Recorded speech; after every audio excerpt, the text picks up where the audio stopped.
Справу позаштатного журналіста «Радіо Свобода» Владислава Єсипенка вкотре розглядали в окупаційному Сімферопольському райсуді. Цього разу у закритому режимі. Позаяк допитували ФСБівців, оперуповноваженого Коровіна та експерта-вибухотехніка Галкіна. Раніше повідомлялося, що з автівки Єсипенка, яка нині на спецпарковці ФСБ, зник відеореєстратор. Коровін заявив, що не бачив прибор під час обшуку, хоча на оперативному відео помітні дроти. А так званий фахівець-вибухотехнік і поготів заплутався, яку саме вибухівку знайшли в машині журналіста. В итоге он договорился до того, что назвал гранату с переделанными там какими-то определенными составными частями миной. Ну, конечно, я его спросил, почему в заключении не было включено такое понятие, как мина, что если уже там привязана некая леска и имеются какие-то такие дополнительные, чисто косметические доработки, что это уже не граната, а мина. Ну, что ее нельзя, что ли, по назначению использовать.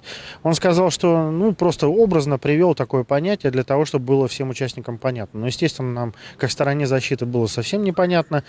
Породило дополнительные вопросы, которые ему начали задавать, и он, опять же, на мои вопросы он фактически не ответил.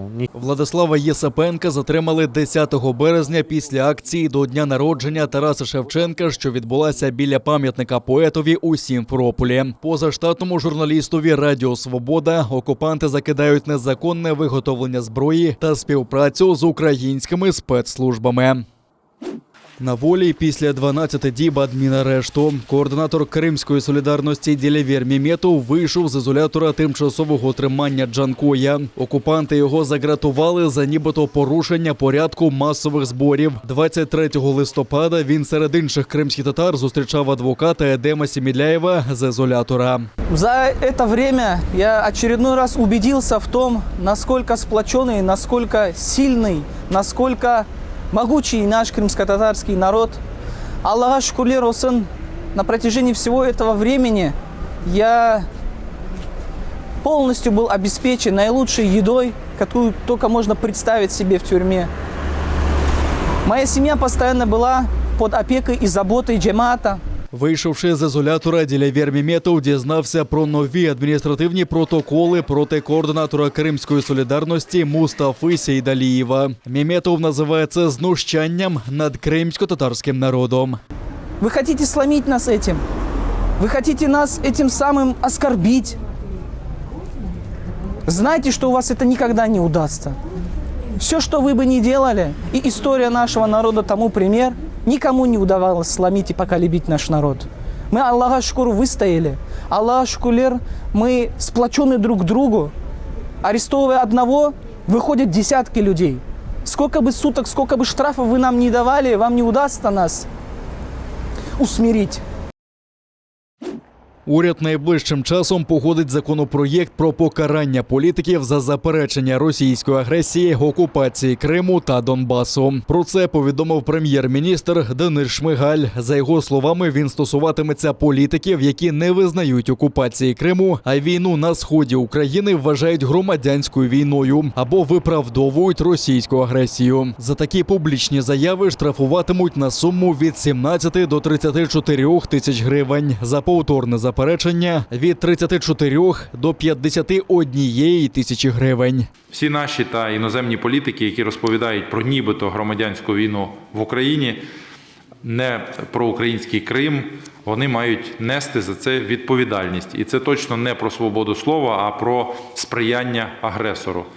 На жаль, навіть на 8-му році війни в Україні знаходяться політики, які цього не розуміють, тому будемо пропонувати зміни в адміністративний кодекс щодо відповідальності за публічне заперечення агресії Російської Федерації проти України, за спроби легітимізувати окупацію наших територій. Закон стосуватиметься саме політичних діячів. Впевнений, що Верховна Рада підтримає таку ініціативу.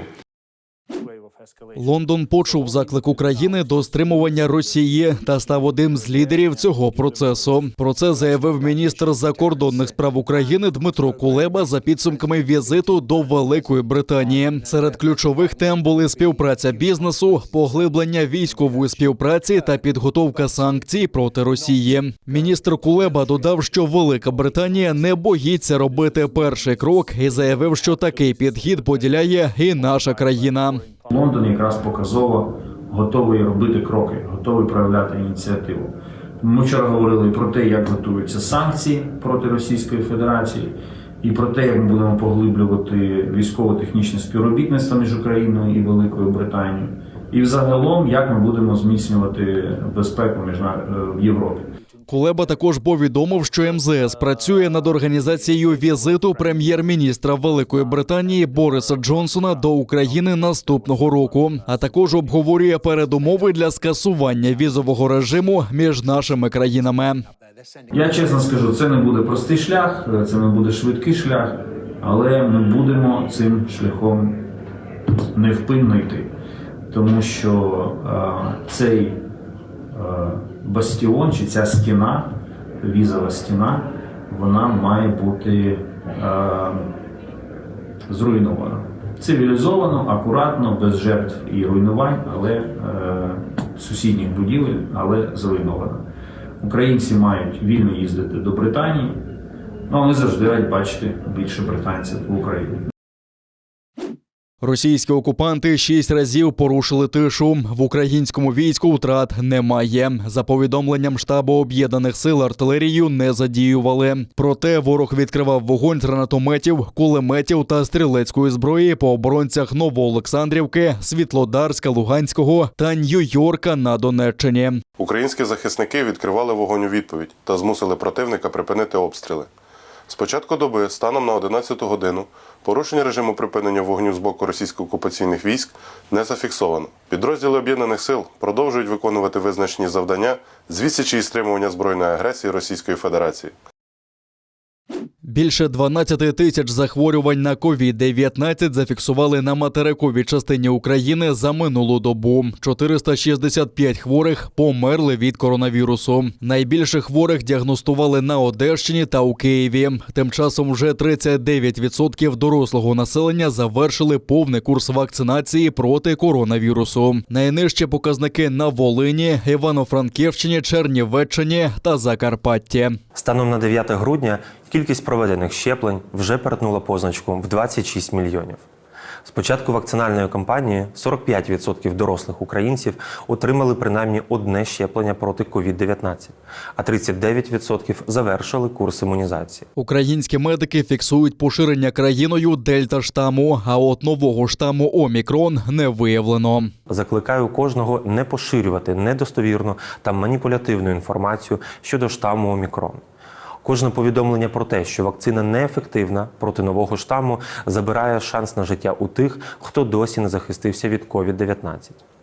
Поява омікрону лише свідчить, вакцинація необхідна, адже нові мутації з'являються там, де низькі охоплення щепленнями. Уряд уже затвердив порядок надання 1000 гривень для усіх вакцинованих. На цю ініціативу президента з державного бюджету виділили 11 мільярдів гривень. Для того, щоб отримати ці гроші, треба у дії згенерувати зелений сертифікат про вакцинацію, якщо його досі не було. Потім обрати пункт «Є підтримка». Щоб встигнути отримати виплату у першому етапі, треба подати заявку з 19 до 29 грудня цього року. Ковідну 1000 не можна буде зняти готівкою або переказати на іншу картку. Найближчі дні, вже з наступного тижня, буде запущена бета-тест-послуга Міністерством цифрової інформації. Для отримання послуги українці зможуть оформити відповідні віртуальні картки, які будуть розроблені спеціально для виплат. Це карта «Е-підтримка». Оформлення цієї картки безкоштовне і без жодної плати за обслуговування. Витратити 1000 гривень можна в категоріях бізнесу, що найбільше постраждали від карантину. Це креативна, транспортна і спортивна галузі. Тим часом окупанти заявляють про 508 нових випадків COVID-19 в Криму. За їх неперевіреними даними, 34 людини на півострові померли від цієї хвороби. Цим цифрам не можна вірити, вважають у постійному представництві президента України в Криму. Дані про смертність від коронавірусу окупанти занижують у 5-ро, вважає перша заступниця постійного представника президента Дар'я Свиридова. Останні 2 роки ми спостерігаємо страшну тенденцію збільшення смертності, атипічного збільшення смертності на окупованих територіях, населення наших окупованих територій Криму. І, звичайно, на жаль, ми пов'язуємо це в першу чергу з тією прихованою смертністю, викликаною захворюванням на COVID-19 і погіршенням в зв'язку з цим, суттєвим погіршенням загалом якості надання медичних послуг на окупованій території. Соціал-демократ Олаф Шольц склав присягу як новий 9-й канцлер Німеччини. Так завершилася 16-річна ера правління консерватора Ангели Меркель. Це, можливо, одна з найпрекрасніших робіт у світі – брати відповідальність за цю країну. Від щирого серця бажаю вам успіху на цій посаді, а також успіху нашій країні. За законом ФРН, за результатами виборів до парламенту, канцлера обирають депутати. За Шольца віддали 395 голосів за мінімального порогу у 369. При цьому за нього проголосували члени не лише його соціал-демократичної партії, а й зелені та представники вільної демократичної партії. Вони ж сформували у Бундестазі правлячу коаліцію. Шановна пані Меркель, шановна канцлер, хочу подякувати вам за вашу роботу протягом останніх 16 років. Поки ви були канцлером цієї країни, це були великі часи.